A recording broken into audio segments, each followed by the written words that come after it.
Hi everybody, my name is Donna Bradley, and I am going to talk to you about my entertainment speech tonight. Why is the Martini so popular? Now the Martini goes back to the late 19th century, and there are several theories of how the Martini was invented.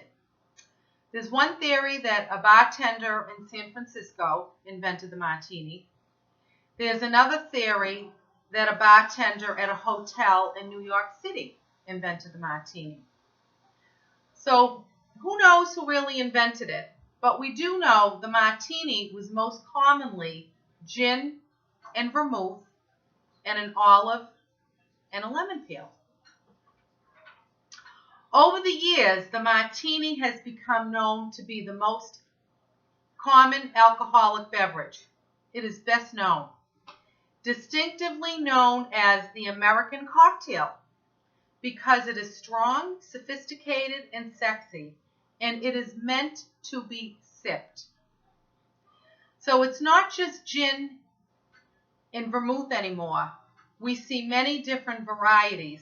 When we go to restaurants and bars, there's all different combinations of a Martini today, and I think it's basically what you like. There's three ways to make a Martini. One is shaken, which is pretty obvious. The alcohol and whatever you're adding to it is put into a shaker, and it's shaken up, and then it's poured into a chilled Martini glass. The second way is to stir it, and that's when all your ingredients go into a container and the Martini is stirred. The other way is called naked, and that's when all the ingredients are kept in the freezer until poured into a chilled Martini glass. The Martini's been so popular, so we see a lot of different varieties. We see not just gin, we see vodka and whatever you really like to put into it. What you really need to have is a chilled glass, and if you don't have a chilled glass, you can just put some ice cubes in a glass for a few minutes and then dump them out, and the glass will be chilled.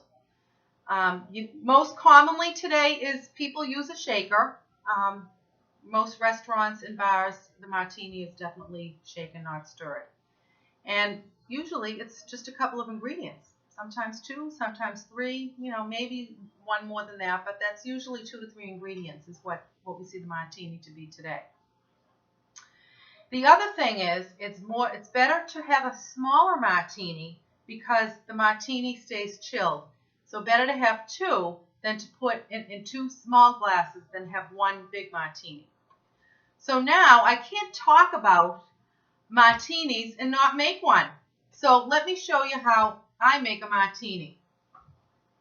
So I have my shaker, and I've put ice in here, and I've measured out some vodka, and I use just an ounce of vodka, and I added some vermouth, and you really want to add as much vermouth as you like. It's really to taste. Some people like a little less.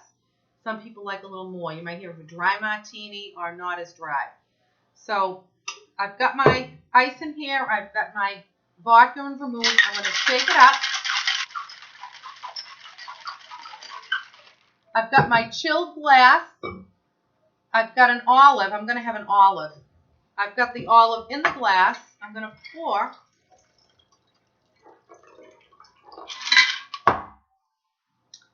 And there you go. There's the perfect classic Martini. Now, for those of you that don't know, June 19th is National Martini Day. So cheers, and thank you for watching my video.